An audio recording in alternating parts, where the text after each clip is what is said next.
तैत्तिरीय उपनिषद प्रथम अध्याय। शिक्षावल्ली। मित्र देवता हमारे लिए कल्याणकारी हो, वरुण देव हमारे लिए सुखप्रद हो, अर्यमा देव कल्याणकारी हो, इंद्र तथा बृहस्पति देव सुखदायक हो। जिनके डग बहुत विशाल हैं वे विष्णु देव हमारे लिए शांतिप्रद हो। ब्रह्म को नमस्कार है। हे वायु आपको नमस्कार हो, क्योंकि आप प्रत्यक्ष ब्रह्म हैं। आपको ही प्रत्यक्ष ब्रह्म कहते हैं। सत्य और रित भी आपको कहते हैं। वह ब्रह्म हमारी रक्षा करे, हमारे आचार्य की रक्षा करे, हमारी तथा हमारे आचार्य दोनों की रक्षा करे। त्रिविध तापों से सर्वत्र शांति हो।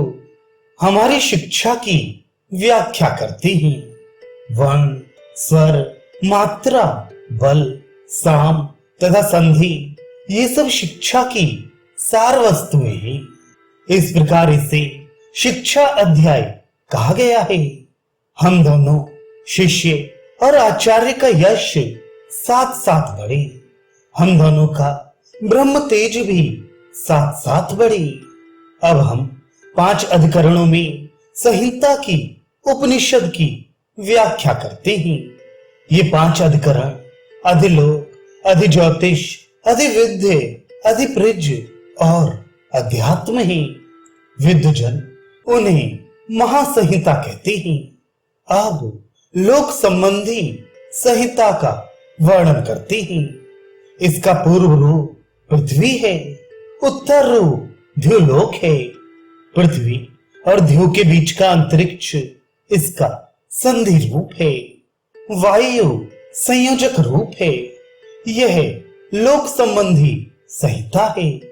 अब ज्योति संबंधी संहिता का वर्णन करते हैं। पृथ्वी सहित अग्नि पूर्व रूप है। द्विलोक स्थित आदित्य सूर्य उत्तर रूप है। जल इन दोनों का संधि रूप है। अंतरिक्ष स्थित विद्युत इस संधि स्थान में संयोजक है। ये ज्योत संबंधी संहिता है। अब विद्या संबंधी संहिता का वर्णन करते हैं। गुरु इसका पूर्व रूप है, शिष्य उत्तर रूप है और विद्या संधि रूप है। प्रवचन संधि में संयोजक है। यह विद्या संबंधी संहिता है। अब संतति अर्थात प्रजा संबंधी संहिता का वर्णन करते हैं। माता पूर्व रूप है, पिता उत्तर रूप है, संतान संधि रूप है, प्रजनन कर्म संयोजक है। यह संतति संबंधी संहिता है। अब आत्मा शरीर संबंधी संहिता का वर्णन करती है। नीचे का जबड़ा पूर्व रूप है, ऊपर का जबड़ा उत्तर रूप है, वाणी संधि रूप है, जिह्वा इसमें संयोजक है। यह आत्मा संबंधी संहिता है। इस प्रकार ये 5 संहिताएं कही गई हैं। जो पुरुष इन महासंहिताओं के सार तत्व को जान लेता है वह प्रजा, पशु, ब्रह्मवर्चस, अन्न आदि भोग्य पदार्थ और स्वर्ग आलोक आदि से संपन्न हो जाता है। जो वेदों में सर्वश्रेष्ठ है, सर्वरूप है, जिनका वेदों से विशेष रूप से प्राकट्य हुआ है, वे इंद्रदेव परमेश्वर मुझे मेधा संपन्न बनाए। हे देव, मैं अमृत स्वरूप परमात्मा को धारण करने वाला बनूं। मेरा शरीर स्फूर्ति युक्त हो, मेरी जिह्वा मधुर भाषणी हो, मेरे कान शुभ श्रवण करने वाले हों। आप मेधा से युक्त ब्रह्म की निधि के समान हैं। मेरे द्वारा सुनी गई वाणियां विस्मृत ना हो, रक्षित हो। हे देव, हमारे निमित्त उस श्री संपदा को ले आए जो तत्काल ही विविध वस्त्र, गौएं, अन्न आदि पदार्थ प्रदान करने वाली हूँ तथा रोम युक्त पशुओं के साथ वैभव की वृद्धि करती हूँ। ये आहुति इसी निमित्त समर्पित है। ब्रह्मचारी गण हमारे पास आए, वे कपट रहित हों, वे प्रमाणिक ज्ञान को धारण करने वाले हों, वे इंद्रियों का दमन करने वाले हों, वे मन का निग्रह करने वाले हों। इन सबके निमित्त आहुतियां समर्पित की जाती हैं। हम सब लोगों में यशस्वी हों, धनवानों में अधिक धन संपन्न हों। हे भगवान, हम आप में प्रविष्ट हों, आप हम में प्रविष्ट हों। हे सहस्त्र रूप वाले भगवान, आपकी उपासना से हम पवित्र हों। इन सबके निमित्त आहुतियां समर्पित की जाती हैं।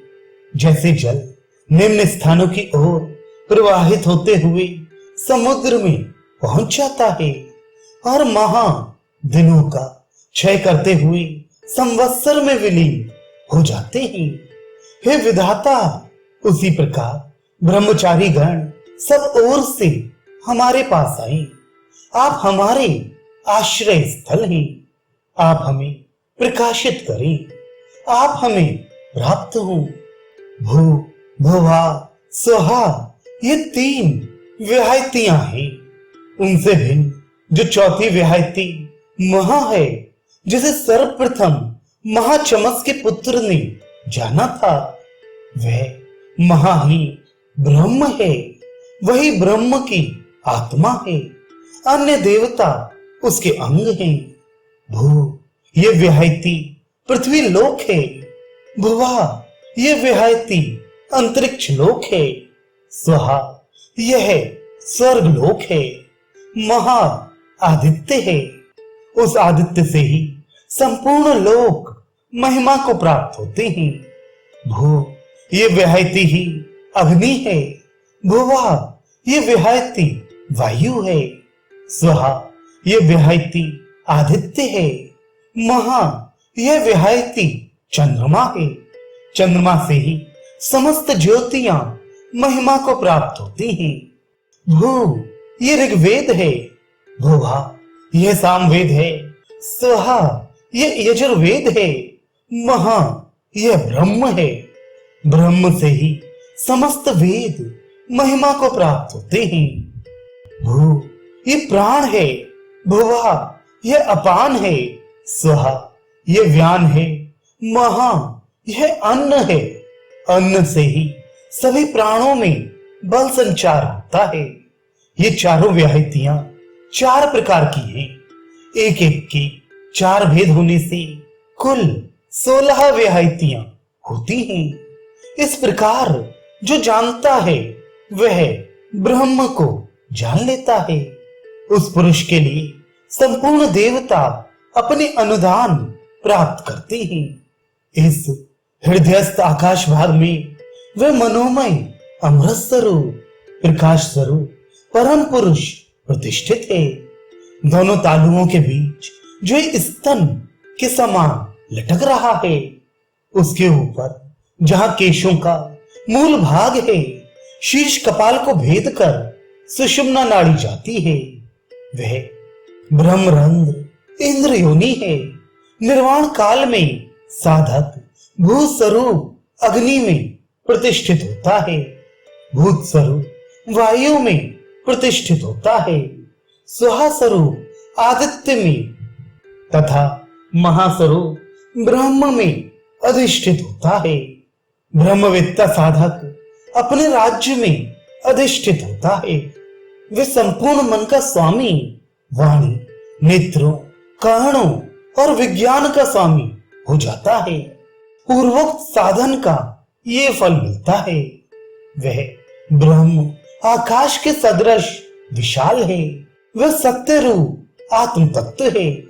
वह प्राणों को विश्राम देने वाला, मन को आनंद देने वाला, शांत और अमृत स्वरूप है। वही सर्वथा पुरातन पुरुष उपासना के योग्य है। पृथ्वी, अंतरिक्ष, भूलोक, दिशाएं तथा अवांतर दिशाएं ये लोकों की पंक्ति है। अग्नि, वायु, आदित्य, चंद्रमा तथा समस्त नक्षत्र ये ज्योति श्रृंखला में है। जल, औषधियां, वनस्पतियां, आकाश तथा आत्मा ये काया से संबद्ध है। यह आदि भौतिक वर्णन हुआ। अब आध्यात्मिक वर्णन करते हैं। प्राण, व्यान, अपान, उदान और समान यह प्राण समूह है। चक्षु, श्रोत्र, मन, वाणी तथा त्वचा ये कर्णों इंद्रियों की पंक्ति है। चर्म, मांस, नाड़ी, हड्डी और मज्जा ये शरीर के धातु समूह में है। ये परिपूर्ण कल्पना करते हुए ऋषि ने कहा है, यह सब पंक्तियों का समूह है। पंक्तियों से ही पंक्तियों की पूर्ति होती है। ओम ही ब्रह्म है। ओम ही यह प्रत्यक्ष जगत है। ओम ही जगत की अनुकृति है। हे आचार्य, ओम के विषय में और भी सुनाई। आचार्य सुनाते हैं, ओम से प्रारंभ करके साम गायक सामगान करते हैं। ओम ओम कहते हुए ही शस्त्र मंत्र पढ़े जाते हैं। ओम से ही अर्धवायु प्रतिगर मंत्रों का उच्चारण करता है। ओम कहकर अग्निहोत्र आरंभ किया जाता है।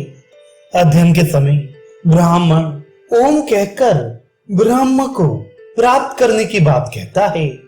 ओम के द्वारा वह ब्रह्म को प्राप्त करता है। सत्य आचरण, सत्यवाणी के साथ साथ शास्त्रों का अध्ययन अध्यापन भी करें। तपश्चर्या, इंद्रियों के दमन, मन के निग्रह के साथ साथ शास्त्रों का अध्ययन अध्यापन भी करें। प्रजा उत्पत्ति, प्रजनन, प्रजा वृद्धि के कर्म के साथ साथ शास्त्रों का अध्ययन अध्यापन भी करें। रथितर के पुत्र सत्यवचा ऋषि कहते हैं, सत्य ही इनमें श्रेष्ठ है। पुरुषिष्ठ के पुत्र तपोनित्य नामक ऋषि कहते हैं, तप ही सर्वोत्तम है। मुदगल के पुत्र नाक मुनि कहते हैं, शास्त्रों का अध्ययन और अध्यापन ही सर्वश्रेष्ठ है, क्योंकि वही तप है, वही तप है। मैं विश्व वृक्ष का उच्छेदक हूं। मेरा यश गिरि शिखर के सदृश ऊंचा है। अन्नोत्पादक, सूर्य में व्याप्त अमृत के सदृश मैं भी अति पवित्र अमृत स्वरूप हूं। मैं तेजो युक्त, संपदावान, उत्तम मेधावान और अमृत से अभिषिक्त हूं। यह त्रिशंकु ऋषि की ज्ञान अनुभव से युक्त वाणी है। वेद अध्यापन के बाद आचार्य आश्रम के विद्यार्थियों को शिक्षण देते हैं। सत्य बोलो, धर्म का आचरण करो, स्वाध्याय में प्रमाद ना करो, आचार्य को अभीष्ट धन प्रदान करो, संतान की परंपरा विच्छिन्न ना होने दो, सत्य से ना डिगो, धर्म से ना डिगो, शुभ कर्मों में प्रमाद ना करो, प्रगति के साधन ना छोड़ो, शास्त्रों के अध्ययन अध्यापन में प्रमाद ना करो, देव और पितृ कर्मों का त्याग ना करो, माता पिता को देव रूप मानो, आचार्य को देवता समझो, अतिथि को देव रूप मानो। जो दोष रहित कर्म वर्णित है उन्हीं का आचरण करो, अन्य का नहीं। हमारे शास्त्र आदि में वर्णित जो श्रेष्ठ चरित्र हैं उसी की उपासना करो, अन्य की नहीं। स्वयं से श्रेष्ठ जो ब्राह्मण आचार्य आदि आए उन्हें उत्तम आसन देकर विश्राम देना चाहिए। दान आदि श्रद्धा पूर्वक देने योग्य है, बिना श्रद्धा के दान देने योग्य नहीं। आर्थिक स्थिति के अनुरूप दान देने योग्य है। सामाजिकता की शर्म तथा सिद्धांत के भय से भी दान देना उचित है। संविद मैत्री आदि के निर्वाह के लिए देना चाहिए। यदि आपको कर्म और आचरण के विषय में किसी तरह का संदेह हो, ऐसी स्थिति में विचारशील परामर्शदाता आचरण निष्ठ, निर्मल बुद्धि वाले, धर्माभिलाषी ब्राह्मण से परामर्श करना चाहिए। वे जिस व्यवहार का आदेश करें वैसा ही व्यवहार वहां करना चाहिए। किसी अपराध से लांछित व्यक्ति के विषय में कोई संदेह उपस्थित हो तो विचारशील, परामर्श कुशल, आचरण निष्ठ, निर्मल मत वाले, धर्माभिलाषी ब्राह्मण से परामर्श करना चाहिए। वे जैसे व्यवहार का आदेश करें वैसा ही व्यवहार करना चाहिए। यही आपके लिए आदेश और उपदेश है, यही वेद आज्ञा है, यही ईश्वर का अनुशासन है। इन सिद्धांतों की ही उपासना करनी चाहिए, यही उपास्य है। मित्र देव हमारे लिए कल्याणप्रद हो, वरुण देव कल्याणकारी हो, अर्यमा देव हमारे लिए कल्याणकारी हो, इंद्रदेव बृहस्पति देव भी हमारे लिए शांतिप्रद हो, विशाल डग वाले विष्णु देव हमारे लिए कल्याणप्रद हो। ब्रह्म को नमस्कार है, हे वायुदेव आपको नमस्कार है। आप ही प्रत्यक्ष ब्रह्म हैं, आपको ही प्रत्यक्ष ब्रह्म कहा गया है। आप ही रित और सत्य नाम से कहे गए हैं। उस ब्रह्म ने हमारी और आचार्य की रक्षा की है। त्रिविध तापों से सर्वत्र शांति हो।